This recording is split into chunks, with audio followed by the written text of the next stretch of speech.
নারীদের অর্জন ও সফলতাকে সহজভাবে মেনে না নেওয়ার সামাজিক প্রবণতা নিয়ে তীব্র ক্ষোভ প্রকাশ করেছেন জনপ্রিয় অভিনেত্রী সাদিয়া আইমান। সম্প্রতি নারীদের নিরাপদ যাতায়াতের লক্ষ্যে চালু হওয়া বিশেষ গোলাপি বাস সার্ভিস নিয়ে সামাজিক যোগাযোগ মাধ্যমে শুরু হওয়া নেতিবাচক মন্তব্য ও ট্রলের প্রতিবাদে তিনি একটি ফেসবুক স্ট্যাটাস দিয়েছেন। সাদিয়া আইমানের মতে এখানে মূল সমস্যা বাসের রং বা নাম নয়, বরং নারীদের স্বাবলম্বিতা ও সাফল্যকে গ্রহণ করতে না পারার সংকীর্ণ মানসিকতা।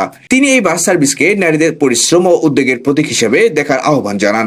একই সঙ্গে তিনি নেতিবাচকতা পরিহার করে এই উদ্যোগের সঙ্গে যুক্ত নারী কর্মী ও উদ্যোক্তাদের প্রতি সম্মান প্রদর্শনের উপর জোর দেন। মূলত কর্মজীবী নারী ও শিক্ষার্থীদের গণপরিবহনে হয়রানি রোধে এই গোলাপি বাস চালু করা হয়েছে।